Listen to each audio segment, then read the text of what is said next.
Hello everyone, welcome back to India unveiled. जैसा कि हमने पिछले एपिसोड में बात किया था, the 9 fields of knowledge carried by the 9 unknown, उसमें हमने सुना था एल्केमिस्ट्स उस समय एक्सपेरिमेंटल और मेटाफिजिकल दोनों ही एंगल्स से चीजों को देखते थे, जिससे आज हम साइकोलॉजी और केमिस्ट्री में स्प्लिट करते हैं।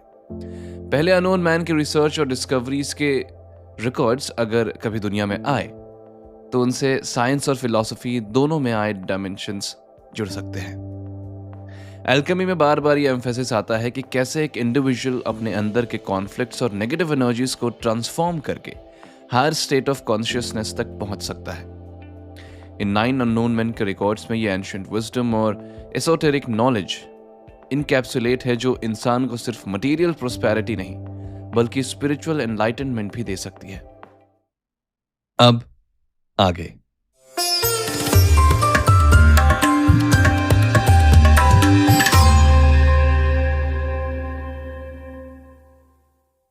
एडवांस टेक्नोलॉजीज और स्पेस नॉलेज।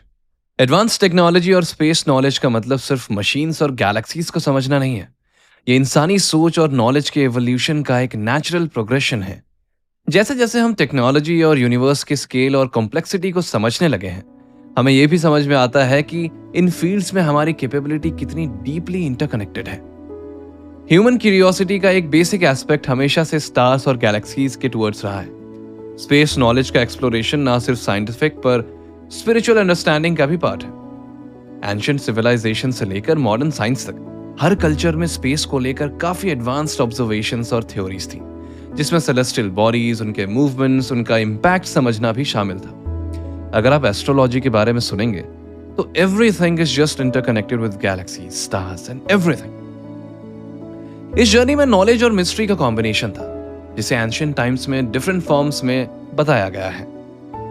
इस नॉलेज के अलग अलग डायमेंशंस में प्लैनेटरी मूवमेंट्स और ग्रेविटेशनल इंटरैक्शंस को समझना और पैरेलल वर्ल्ड्स या टाइम ट्रैवल जैसे एडवांस्ड कॉन्सेप्ट्स को भी स्पेक्युलेट किया गया है।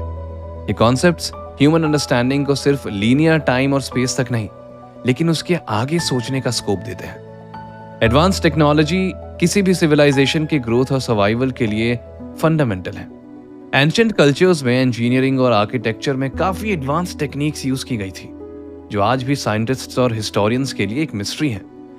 स्टोनहेंज, पिरामिड्स और अलग अलग टेम्पल्स की अलाइनमेंट और प्रिसिजन ये शो करती है कि एंशिएंट सिविलाइजेशंस के पास टेक्नोलॉजी और फिजिक्स की डीपर अंडरस्टैंडिंग और कह सकते हैं एडवांस अंडरस्टैंडिंग थी, जिससे ये सारे मॉन्यूमेंट्स बन पाए।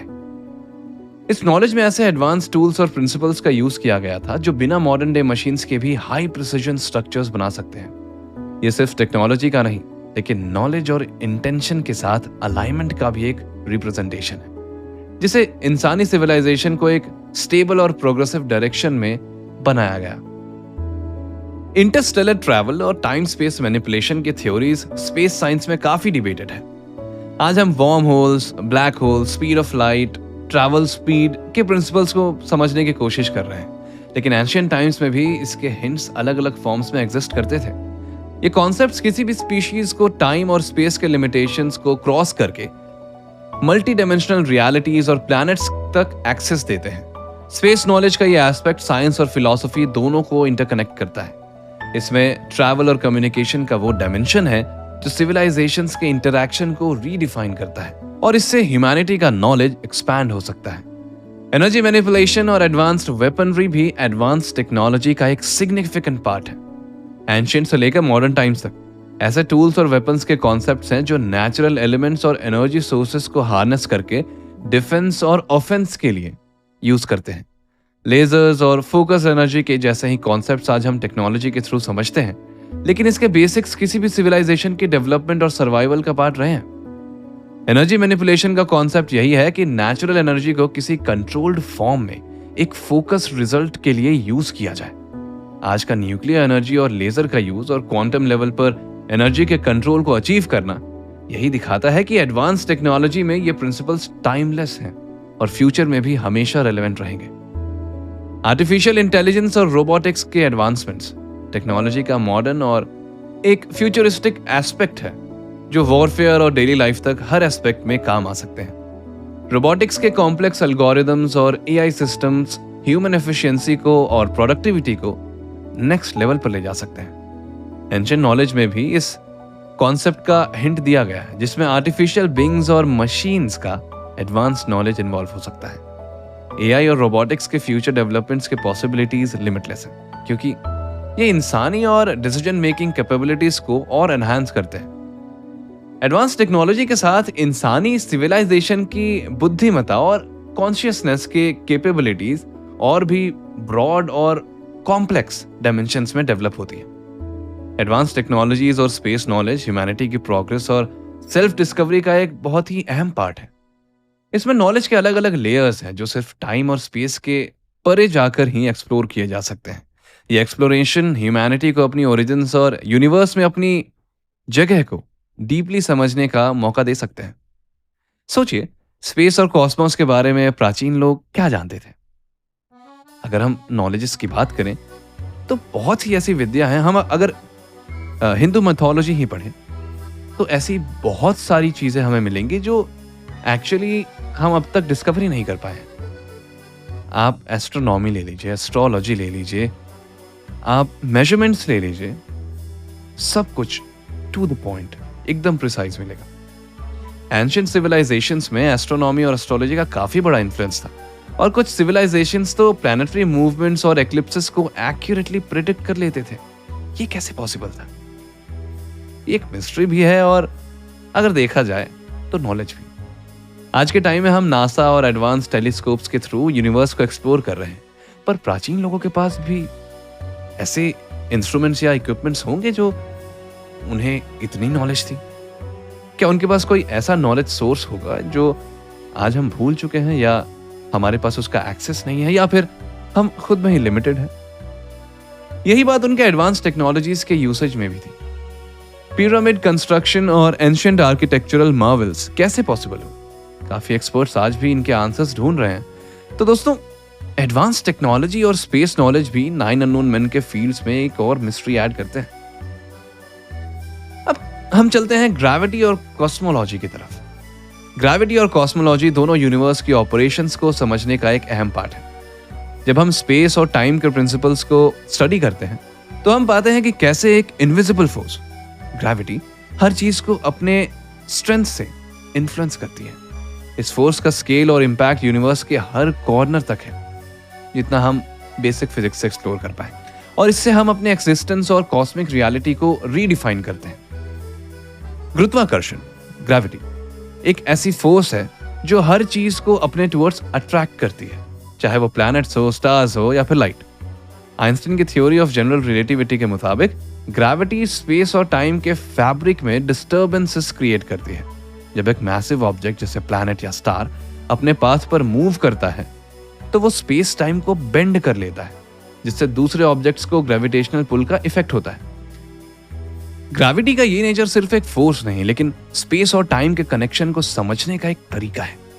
ये फोर्स यूनिवर्स के एवोल्यूशन में एक सेंट्रल रोल प्ले करता है, जिससे गैलेक्सीज का फॉर्मेशन, ब्लैक होल्स का क्रिएशन और टाइम डायलेशन जैसे कॉन्सेप्ट्स को भी एक्सप्लेन किया जा सकता है।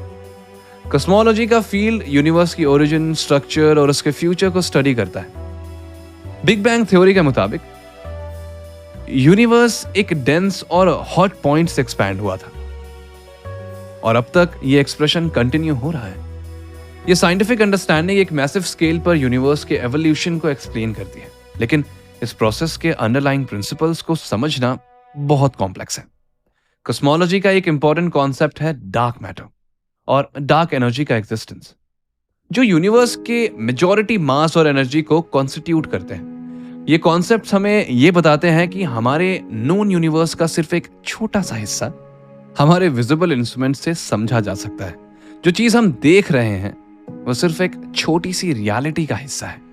ब्लैक होल्स यूनिवर्स के वो रीजन है जहां ग्रेविटेशनल पुल इतना स्ट्रांग है कि लाइट भी एस्केप नहीं कर सकती। ये एक्सट्रीम फिनोमेना स्पेस और टाइम को फंडामेंटली बेंड कर देते हैं। ब्लैक होल्स की प्रेजेंस से यह समझ आता है कि जब किसी ऑब्जेक्ट का मास और डेंसिटी एक्सट्रीमली हाई होता है तो वो स्पेस टाइम को कैसे डिस्टॉर्ट कर सकता है। और ब्लैक होल के सेंटर में जो सिंगुलैरिटी होती है, उसके पास टाइम और स्पेस का कोई कन्वेंशनल कॉन्सेप्ट नहीं रहता। ब्लैक होल्स ग्रेविटी के एक्सट्रीम इफेक्ट्स को समझने में हमारे लिए एक क्रिटिकल टूल है। ये एक ऐसे फिनोमिनन है जहां लॉज ऑफ फिजिक्स को कंप्लीटली चैलेंज किया जाता है, कुछ काम नहीं करता। जब हम ग्रेविटी को समझने की कोशिश करते हैं तो हमें क्वांटम मैकेनिक्स को भी ध्यान में रखना पड़ता है।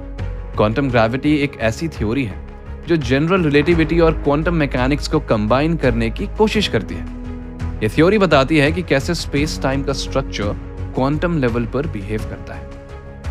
क्वांटम ग्रेविटी के प्रिंसिपल्स यूनिवर्स के सबसे छोटे स्केल्स जैसे सब एटॉमिक पार्टिकल्स और फोर्सेस को एक्सप्लेन करते हैं। ये एक फील्ड है जिसमें हमें ग्रेविटी और क्वांटम फिनोमेना के बीच एक ब्रिज बनाने की जरूरत है। आज भी साइंटिस्ट्स इस थ्योरी को फुली अंडरस्टैंड करने की कोशिश कर रहे हैं। कॉस्मोलॉजी और ग्रेविटी के मॉडर्न थ्योरीज का एक एस्पेक्ट मल्टीवर्स का कॉन्सेप्ट है, जिसमें कई पैरेलल यूनिवर्सेस का एग्जिस्टेंस माना जाता है। ये मॉडल ये सजेस्ट करता है कि हमारा यूनिवर्स एक सिंगल रियलिटी नहीं है, बल्कि इनफाइनाइट पॉसिबिलिटीज का पार्ट हो सकता है। अगर हम द नाइन अननोन के एंशिएंट विजडम्स को देखें तो ऐसे कॉन्सेप्ट्स शायद पहले से ही एक्सप्लोर किए जा चुके थे, जहां यूनिवर्स का वास्टनेस और इंटरकनेक्टेडनेस समझा गया था।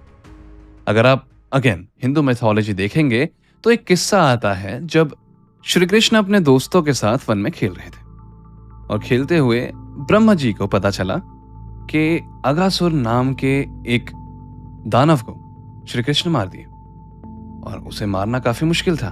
तो ब्रह्मा जी सोचे कि क्यों ना मैं कृष्ण जी से मिलूं जाकर। तो जब वो मिलने आए तो उन्होंने देखा कि श्री कृष्ण तो अपने दोस्तों के साथ खेल रहे हैं। तो ब्रह्मा जी ने उनके सारे दोस्तों और आसपास जो गाय चर रहे थे सबको लेकर अपने रेल्म में ब्रह्मलोक चले गए।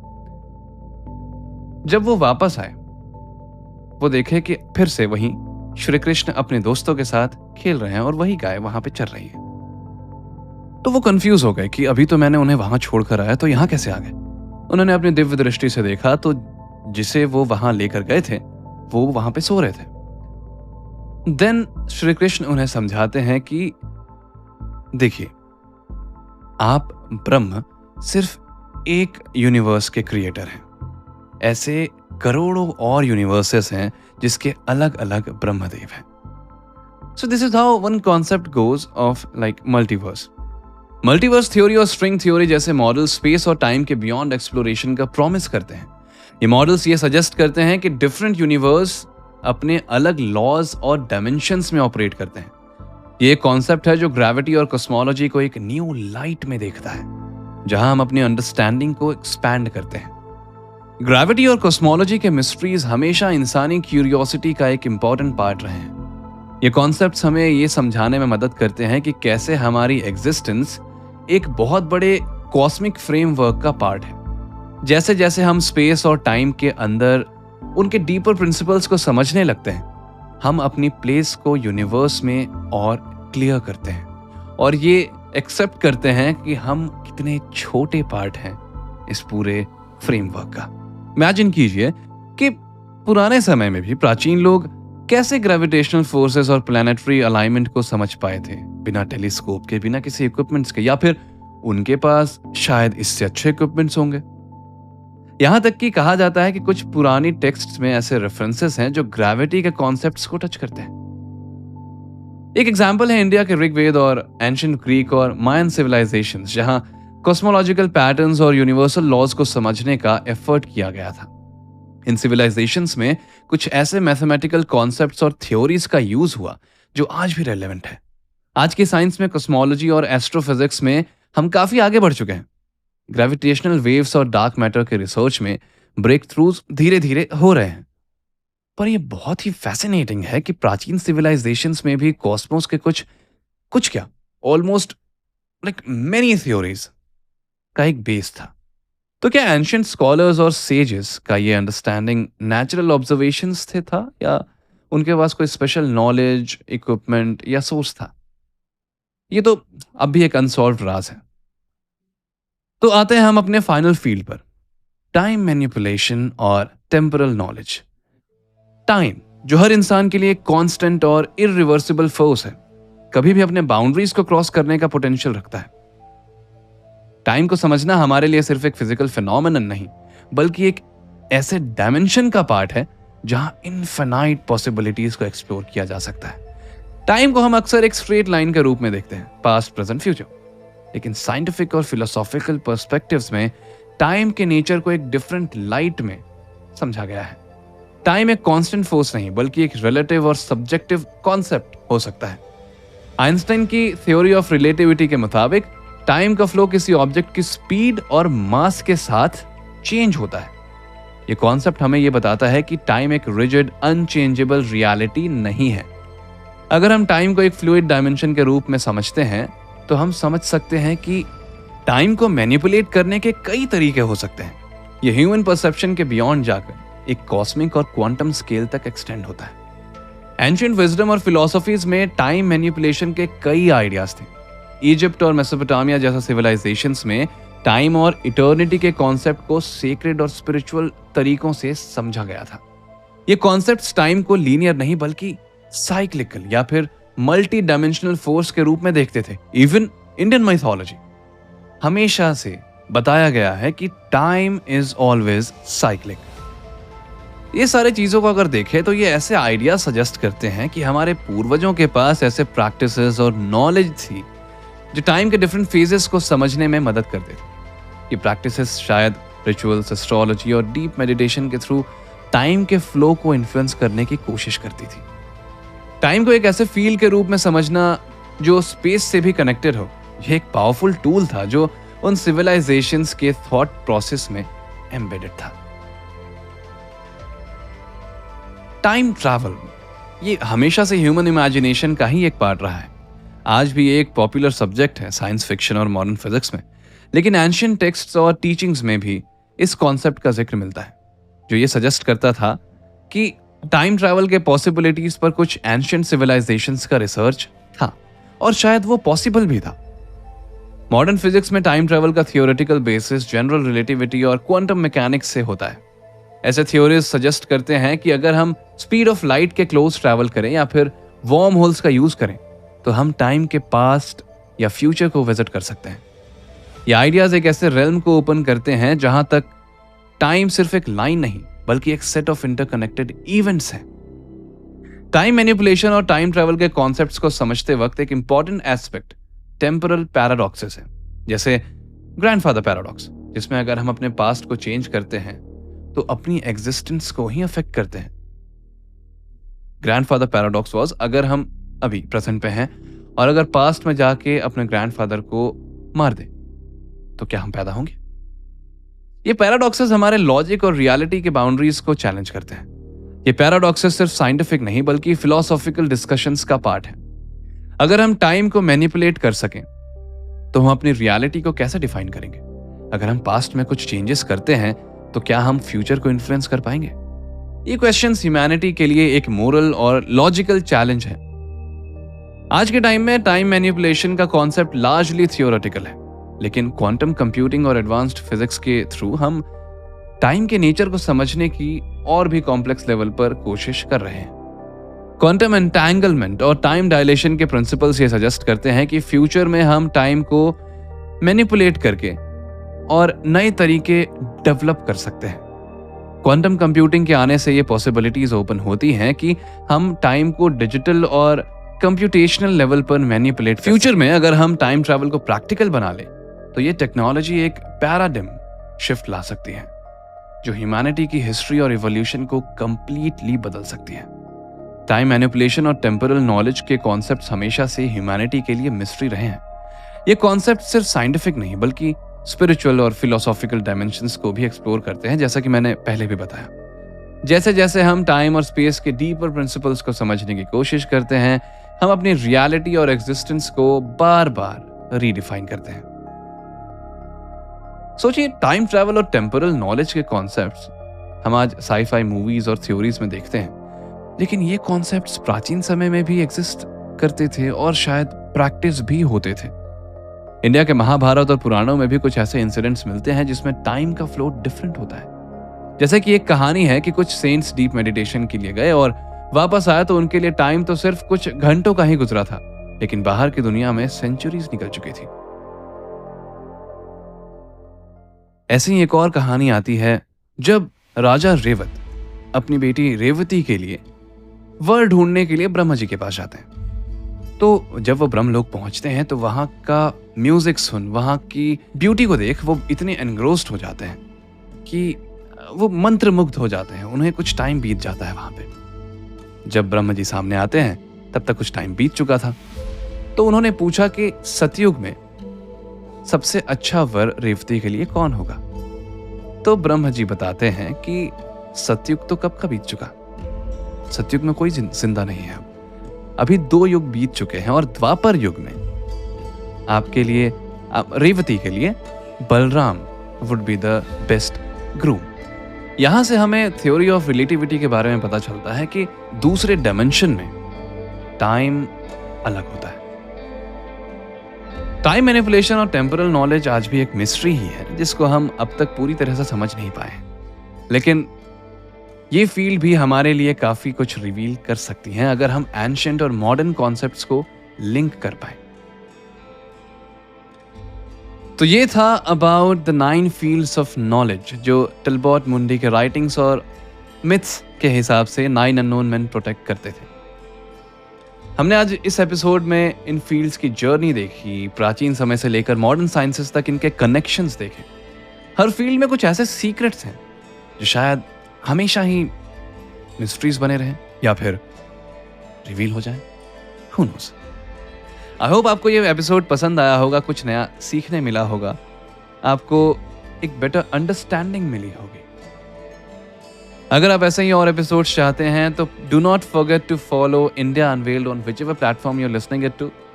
And this is Rakesh. I'll catch you up soon in the next episode. Till then, take good care of your health. And I'm signing off from India Unveiled. Thank you for listening.